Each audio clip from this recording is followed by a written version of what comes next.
नमस्कार मित्रांनो, आपण एका नवीन टॉपिकला सुरुवात करत आहे. त्या टॉपिकचं नाव आहे पचन संस्था. त्याला इंग्लिशमध्ये डायजेस्टिव्ह सिस्टीम असं म्हणतो. मित्रांनो, आपण अन्न ग्रहण करत असतो. आता हे अन्न जे आहे ते दोन प्रकारचे अन्न असतात. एक सेंद्रिय अन्नद्रव्य जे आपल्याला सजीवाद्वारे प्राप्त होतात, आणि हे जे आहे कार्बनी अन्नद्रव्य आहे.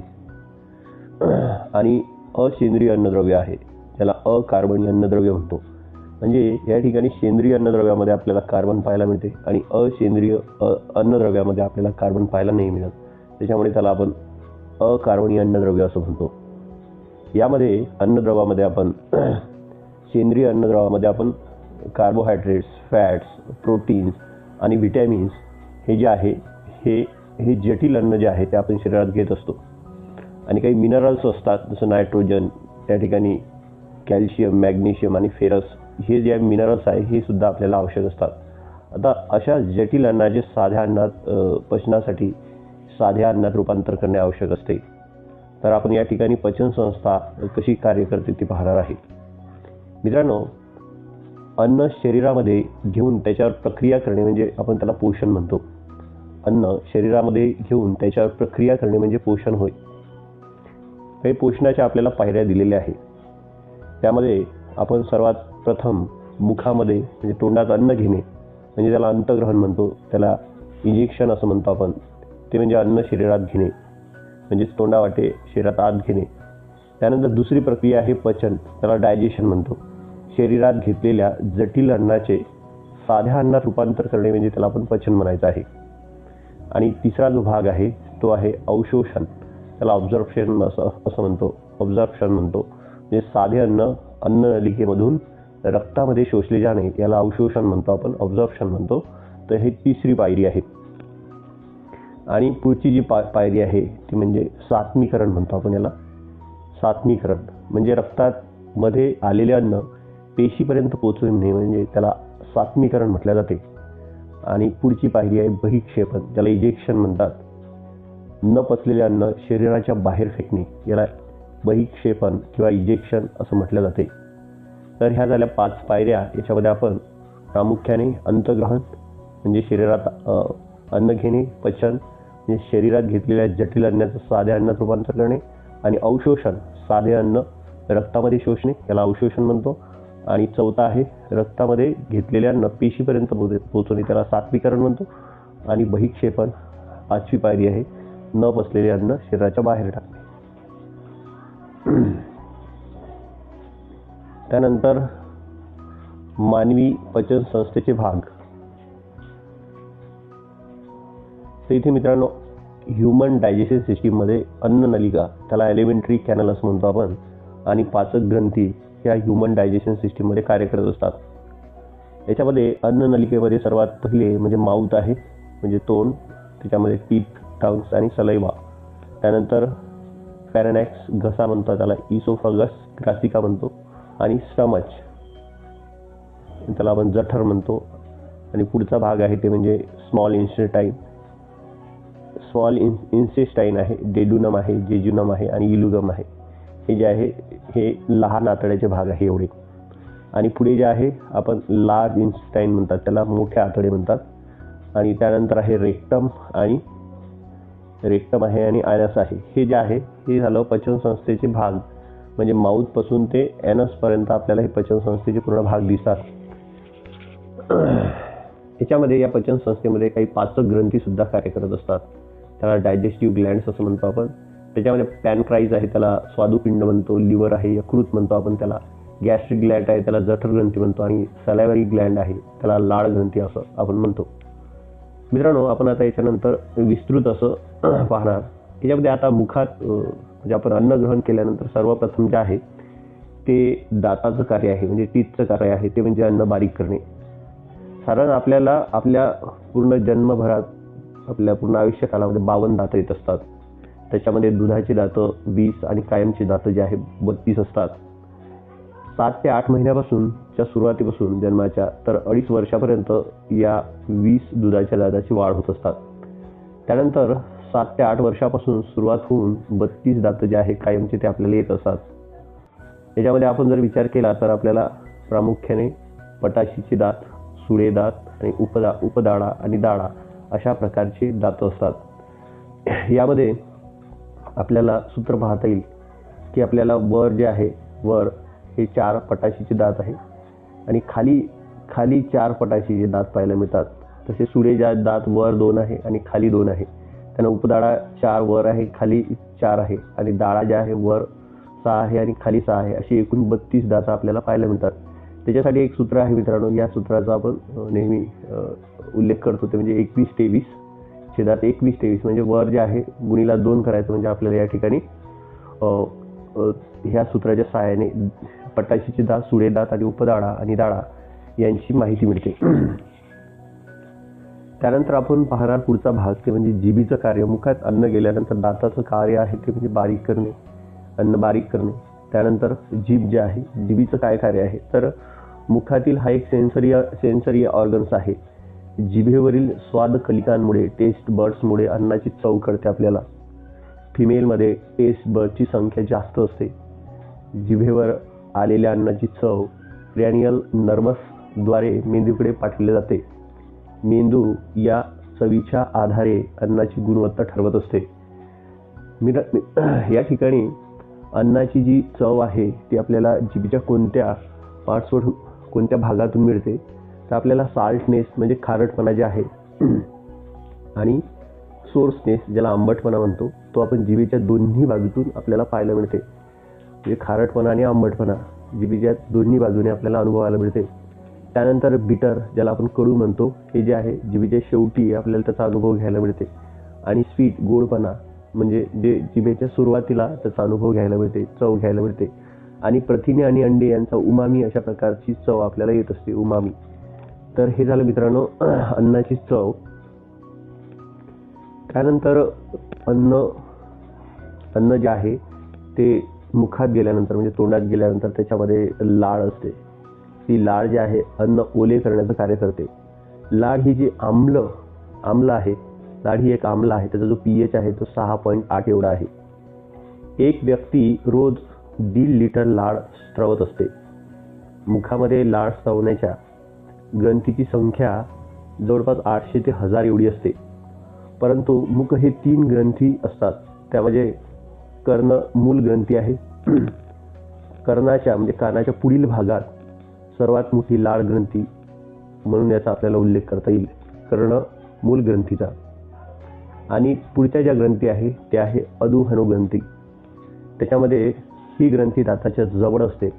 सर्वात जास्त लाळ स्त्रवते, म्हणजे 70% एकूण लाळेच्या 70% लाळ ही अधोहनु ग्रंथी स्त्रवत असते. त्यानंतर पुढची जी ग्रंथी आहे ती अधोजिव्हा ग्रंथी आहे. ही जिभेच्या खाली असते आणि लाळ स्त्रवते. तर अशा प्रकारे आपल्याला हे 3 मूल ग्रंथी, अधोहनु ग्रंथी आणि अधोजिव्हा ग्रंथी या मुख्य 3 ग्रंथी आपल्याला मुखामध्ये दिसून येतात, ज्या लाळ स्त्रवत असतात. पुढे जे आहे आपल्याला ही लाळ जी आहे, लाळीमधून रसायन स्त्रवत असते. त्यामध्ये टायलिन, त्यालाच अमायलेज म्हणतात. हे टायलिन किंवा अमायलेज हे कार्बोहायड्रेटचे पचन घडून आणत असते. 30% पचन साधारण हे घडून आणते मुखामध्येच, म्हणजे आपल्या तोंडातूनच पचनाच्या प्रक्रियेला सुरुवात होत असते. आणि लायझोझाईम आणि हिस्टाईन हे जे आहे ते अन्नामधील जीवाणूंना मारण्याचं काम करतं. त्यानंतर IgA म्हणजे इम्युनोग्लोबुलिन A हे जे आहे माउथ इन्फेक्शन हे अवॉइड करत असतं. पुढचं आहे ग्लायकोप्रोटीन. ग्लायकोप्रोटीन जे आहे आम्लापासून जीवनसत्वाचे संरक्षण करते, उदाहरणार्थ व्हिटॅमिन B12. त्यानंतर मित्रांनो हे जे अन्न आहे ते फेरानेक्समध्ये जाते. त्यालाच आपण फेरानेक्समध्ये जात असते. ही झाली ही अन्ननलिका आहे. साधारण आपण मुख आहे इथे. त्यानंतर हे अन्न या पद्धतीने जाते. याला आपण जे आहे याला फेरानेक्स असं म्हणतो. हे घसा इथपर्यंत जे आहे हा घसा आहे. आणि इथून इथे जे इथपर्यंत जे आहे म्हणजे जठरापर्यंत हा जो भाग आहे हा इसोफगस आहे, याला ग्रासिका असं म्हणतो. आणि ही जी आहे श्वसन नलिका आहे. आणि याला आपण हे जे दिसत आहे याला जठर स्टमच म्हणतो. तो हा भाग जो आहे आपल्याला अन्नपचन संस्थेचा भाग आहे. त्याच्यामध्ये आपण फेरानेक्स पाहणार, ते म्हणजे घसा ज्याला म्हणतो. अन्ननलिका आणि श्वासनलिका यांचा सामूहिक मार्ग म्हणजे हा घसा आहे. घशामध्ये कोणत्याही प्रकारचे पचन किंवा शोषण होत नाही. घशापुढे जाऊन 2 भाग पडतात. त्यापैकी एक अन्नकण घेऊन जाणारा, त्याला आपण इसोफेगस म्हणजे ग्रासिका म्हणतो, हा जो भाग आहे हा भाग फॅरेंक्सचा आहे. आणि हा अन्न घेऊन जाणारा इसोफेगस म्हणजे ग्रासिकेचा भाग आहे जो जठरामध्ये जातो. त्यामध्ये इसोफेगस म्हणजे ग्रासिका, घसा आणि जठराच्या मध्ये असणाऱ्या अन्ननलिकेचा भागाला इकोफेगस म्हणतो आपण. हे जे इसोफेगस आहे याची लांबी 25 सेंटीमीटर असते. घशापासून जठरापर्यंत अन्न घेऊन जाण्यासाठी आपल्याला साधारण 8 सेकंद लागत असतात. इसोफेगसच्या दोन्ही बाजूला स्फिन्क्टर नावाचा पडदा असतो. इसोफेगसमध्ये कोणत्याही प्रकारच्या अन्नाचे पचन किंवा शोषण होत नसते. फक्त ते अन्न जे आहे ते जठरात नेत असते. त्यानंतर मित्रांनो आपण पाहू ते म्हणजे जठर, त्याला आपण स्टमच म्हणतो. जठर, स्टमच. या जठराला जठर भित्तिका असतात, त्याला वॉल्स म्हणतो आपण. याच्यामध्ये म्युकसा, सबम्युकसा, म्युस्केलरीज, सिरोसा असं आपल्याला पाहायला मिळते. यामध्ये म्युकसामधून जे आहे गॅस्ट्रिक ग्लँड असतात, त्या गॅस्ट्रिक ग्लँडला आपण जठर ग्रंथी म्हणतो. या जठर ग्रंथीमधून आपल्याला पेप्टिक चिप सेल असतात जे पेप्सिनची निर्मिती करते. आणि ऑक्झॅन्टिक सेल जे आहे ते HCl निर्मिती करते. आणि म्युकस नेक सेल जे आहे ते म्युकस बायकार्बोनेट स्रावत असते. आता याचे कार्य काय आहे ते आपण या ठिकाणी पाहणार. मित्रांनो, जठर जे आहे जे आकाराचे असते शरीराच्या डाव्या भागात असते. कारण जठरामध्ये रक्त गेल्यानंतर 4 ते 5 तास ते जठरामध्ये असते. आणि मुख्यतः प्रथिनांचे पचन या ठिकाणी केले जात असते. प्रथिनांचे पचन म्हणजे आपण त्याला प्रोटीन्स म्हणतो, त्याचे पचन जठरामध्ये मुख्यतः केले जात असते. प्रथिनांच्या पचनासाठी जठर भित्तिकेतील म्युकोसा थरातील पेप्टिक चेपसीलद्वारे पेप्सिन या रसायनाची निर्मिती केली जाते. म्हणजे आपल्याला सांगता येईल पेप्सिनद्वारे प्रथिनांचे पचन केले जात असते. आणि ते जे पेप्सिन हे रसायन आहे हे पेप्टिक चिप सेलद्वारे निर्माण केले जात असते.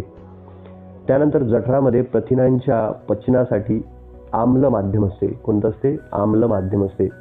हे आम्ल ऑक्झॅटिक सेलद्वारे HCl निर्मिती करून पुरवले जाते. हे जे आम्ल ते HCl निर्मिती करून ऑक्झॅटिक सेलद्वारे निर्माण केले जात असते. HCl पासून जठर भित्तिकेचे संरक्षण करण्यासाठी म्हणजे आपल्या जठराचे संरक्षण करण्यासाठी म्युकस नेक सेलद्वारे म्युकस आणि बायकार्बोनेटचे स्त्रावले जाते. म्हणजे हे जे आहे म्युकस आणि बायोकार्बोनेट हे HCl पासून जठर भित्तिकेचे संरक्षण करत असते. त्यानंतर हे लहान बाळांच्या जठरामध्ये रेनिन रसायनाचे रूपांतर पॅराकेसिनमध्ये केले जाते. रेनिन हे रसायन प्रथिनांचे रूपांतर कशामध्ये करते? पॅराकेसिनमध्ये करत असते. हे पॅराकेसिन आणि पेप्सिनची क्रिया होऊन अमिनो ॲसिडमध्ये रूपांतर होते. जठरामध्ये काही प्रमाणात लिपेज असते जे मेदाचे पचन करतात. जठरामधील गॅस्ट्रिक हा हार्मोन्स जठर ग्रंथीला उत्तेजन देण्याचे काम करते.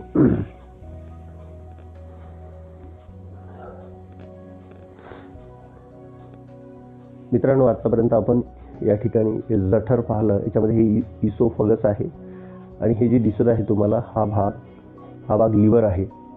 आणि लिव्हरच्या इथे जे आहे पित्ताशय आहे.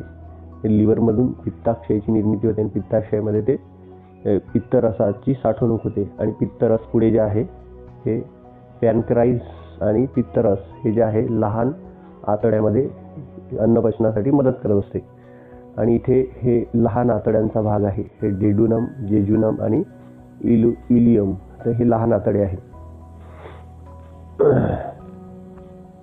त्यानंतर मित्रांनो आपण स्मॉल इंटेस्टाईन पाहणार आहे. त्याला लहान आतडे म्हणतो आपण. जठरामधील अर्धवट पचलेले अन्न लहान आतड्यामध्ये येते. लहान आतड्यामध्ये हे अन्न 8 तास राहते. लहान आतड्याचे 3 भाग आहे. एक डेड्युनम आहे, जेजुनम आहे आणि इलुगम आहे. यामध्ये डेड्युनम जो आहे तर सर्वात अधिक इथे अन्नाचे सर्वाधिक पचन केले जाते. आणि जेजुनममध्ये हा सर्वात कमी गुंडाळलेला भाग आहे आणि इलुगम हा सर्वात जास्त गुंडाळलेला भाग आहे. अन्नाचे सर्वात जास्त ऑब्झर्प्शन या ठिकाणी होत असते. त्यानंतर लहान आतड्याची पचन प्रक्रिया पाहू. पण लहान आतड्यामध्ये कार्बोहायड्रेटच्या पचनासाठी अमालेज असतात, म्हणजे अमालेजद्वारे कार्बोहायड्रेटचे पचन होत असते. आणि फॅटच्या पचनासाठी लिपिड्स लायपेज असतात. फॅटच्या पचनासाठी त्याच्यामध्ये लायपेज असतात. त्यानंतर प्रोटीन्सच्या पचनासाठी ट्रिप्सिनची आवश्यकता असते. हायड्रोकार्बोनेटसाठी अमायलेज, फॅटसाठी लायपेज आणि प्रोटीनसाठी ट्रिप्सिनची आवश्यकता असते. या तिन्ही रसायनाची जी निर्मिती आहे ती पॅनक्राईजमध्ये एक्झोक्राईन पार्टमधून होत असते, हे की नाही. हा जो पार्ट आहे आपण या ठिकाणी पाहिला की या पॅनक्राईजमधून आपण ज्या रसायनाचा उल्लेख केला ती रसायनं याच्यामधून निर्माण होतात आणि इथे जे आहे लहान आतड्यामध्ये ती येत असतात, जिथे की कार्बोहायड्रेट, फॅट्स आणि प्रथिनांचे पचन होत असते. यामध्ये लहान आतड्यामध्ये अन्न पचनासाठी बेसिक मीडियम लागते आणि ते लिव्हरमधून पित्तरसाची निर्मिती करून पुरवले जाते. म्हणजे आतड्यामध्ये जे आहे आपण जे अन्न पचवणार आहे कशा माध्यमातून, अमायलेजच्या माध्यमातून, त्यानंतर लायपेजच्या माध्यमातून आणि ट्रिप्सिनच्या माध्यमातून. तर त्याच्यासाठी या लहान आतड्यामध्ये आपल्याला अन्न पचनासाठी बेसिक मीडियमची आवश्यकता असते आणि ते बेसिक मीडियम पुरवण्याचे काम लिव्हरमधून पित्तरसाची निर्मिती करून केले जाते. जसं आपण या ठिकाणी जे आहे हे जे पित्तरस इथे जे आहे लिव्हरमधून हे पित्तरस इथे या पित्ताक्षयामध्ये जमा होतो आणि इथे जे आहे हा पित्तरस या पॅनक्राईजमधून येणारे जे अमायलेज आहे, ट्रिप्सिन आहे, याच्या माध्यमातून या अन्नात मिसळतो, जेणेकरून इथे जे आहे बेसिक मीडियम अन्नपचनासाठी निर्माण होत असते. आणि अशा प्रकारे इथे अन्नपचन घडून येते जे बेसिक मीडियमच्या माध्यमातून. त्यानंतर पुढचा भाग आहे तो म्हणजे अवशोषण, त्याला ऑब्झर्प्शन म्हणतो आपण. म्हणजे हे जे आहे हे लहान आतडे आपल्याला पाहायला मिळते. यामध्ये या लहान आतड्यामध्ये इथे जे हा जो भाग आहे हा दिसत आहे आपल्याला, त्याला विली असं म्हणतात. या वॉलवर विली आहे, हे वरच्या साईडला आपल्याला विली दिसतात आणि हे अन्नाचे कण आहे. तर या विली मार्फत हे जे अन्न कण आहे हे, आणि इकडे कॅपिलरीज दिसतात म्हणजे केशवाहिन्यामार्फत या लहान आतड्यातील खडबडीत भागाला आपण विली म्हणतो. हा जो दिसत आहे हा खडबडीत भाग, त्याला विली असं म्हटलं जाते. आणि या माध्यमातून अन्नाचे अवशोषण रक्तामध्ये केले जाते आणि ते कॅपिलरीजद्वारे त्याचे म्हणजे केशवाहिन्यामध्ये त्याचे अवशोषण होत असते. या विलीच्या आतमध्ये कॅपिलरीजचे जाळे असते आणि या कॅपिलरीजद्वारे अन्न नलिकेतील पचन झालेले अन्न रक्तामध्ये शोषले जाते. इथे जे आहे हे जे अन्नकण आहे हे जे दिसत आहे हे अन्नकण या रक्तामध्ये काय केले जाते, शोषले जाते. तर त्यालाच आपण अवशोषण असं म्हणतो. पुढचा भाग आहे सात्मीकरण, त्याला ॲसिमिलेशन असं म्हणतो. म्हणजे आपण त्या ठिकाणी जे आपण रक्तामध्ये अन्न घेतले ते अन्न आपल्याला पुढे जे आहे पेशीपर्यंत न्यायचे असते, त्याला आपण सात्मीकरण असं म्हणतो, ॲसिमिलेशन असं म्हणतो. या प्रक्रियेमध्ये रक्तवाहिन्यामधील ग्लुकोज असेल, ग्लुकोज हेप्टिक पोर्टलद्वारे शरीरातील प्रत्येक सेलपर्यंत पाठविले जाते, म्हणजे त्याला आपण सात्मीकरण म्हणतो. हा मार्ग जो आहे लिव्हरद्वारे नियंत्रित केला जातो. शरीरातील ग्लुकोजचे प्रमाण बॅलन्स ठेवण्याचे कार्य हे पॅनक्राईजमधील इंडोक्राईन ग्रंथीद्वारे केले जाते. म्हणजे एक्झोक्राईन ग्रंथी आहे आणि इंडोक्राईन ग्रंथी आहे. त्यामध्ये हे बीटा सेल्स असतात. या बीटा सेल्सद्वारे जे आहे इन्सुलिनची निर्मिती केली जाते आणि इन्सुलिन जे आहे इन्सुलिन साध्या अन्नाचे रूपांतर जटिल अन्नामध्ये करते, जसे की ग्लुकोजचे रूपांतर ग्लुकोजनमध्ये केले जाते. इन्सुलिनद्वारे शरीरातील साखरेचे प्रमाण नियंत्रित केले जात असतात. त्यानंतर आहे अल्फा सेल्स म्हणतो आपण याला. हे ग्लुकोगॉनची निर्मिती करतात. ग्लुकॅगॉन जटिल अन्नाचे साध्या अन्नात रूपांतर करते. ग्लुकॅगॉन हे शरीरातील साखरेचे प्रमाण वाढवते.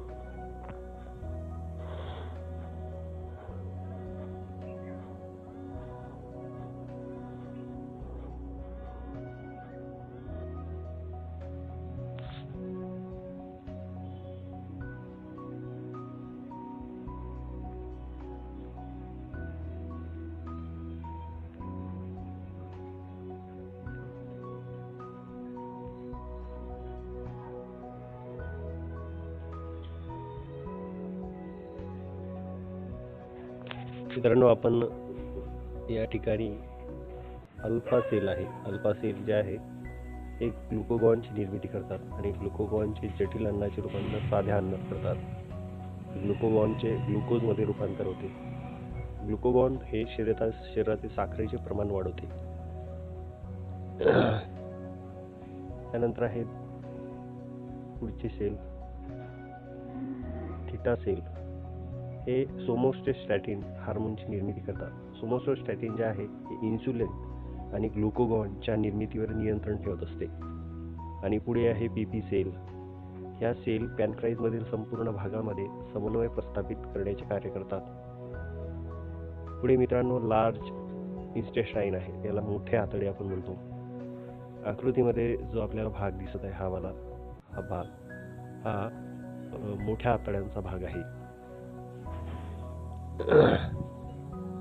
मोठ्या आतड्यांमध्ये हे कॅकम हे मोठ्या आतड्यांच्या सुरुवातीची पिशवी आहे. त्याच्यामध्ये मायक्रो ऑर्गॅनिझम असतात. त्या मायक्रो ऑर्गॅनिझमचे प्रमाण वाढल्यास मोठ्या आतड्यांची हालचाल वाढते, पाण्याचे शोषण होत नाही व पोटदुखी होते. त्यानंतर आपण जे आहे अपेंडिस हे शरीराच्या उजव्या भागाला व मोठ्या आतड्याच्या सुरुवातीला हे कॅकमला लागून अपेंडिस असते. मानवाच्या शरीरामध्ये कच्च्या अन्नाच्या पचनासाठी अपेंडिसची निर्मिती केली गेली होती, परंतु सध्या शरीरामध्ये हा पार्ट इनॅक्टिव्ह आहे, म्हणजे सध्या हे कार्य करत नाही. त्यानंतर आपल्या शरीरातली एक मोठी ग्रंथी म्हणजे त्याला आपण लिव्हर म्हणतो. शरीरातील सर्वात मोठी ग्लँड म्हणजे ग्रंथी वजन साधारण 1 ते 1.5 किलोग्रॅमपर्यंत असतं. त्याचं कार्य जे आहे पित्तरसाची निर्मिती करते.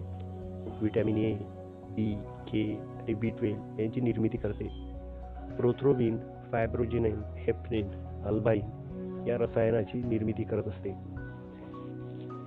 पित्तरस त्याला बाईल ज्यूस म्हणतो, हे आम्लारी असते. एका दिवसात एक व्यक्ती साधारण 500 ते 1000 ml पित्तरस स्त्रवते. या पित्तरसाची निर्मिती आरबीसी आणि कोलेस्ट्रॉलच्या विघटनातून होत असते. 2 रंगद्रव्य आढळतात यामध्ये. एक बिलिरुबिन ज्याला पिवळा रंग प्राप्त होतो आणि एक बिलिरुबिन ज्याला हिरवा रंग प्राप्त होत असतो. हे होतं मित्रांनो पचन संस्था. धन्यवाद मित्रांनो. या ठिकाणी आपण थांबू.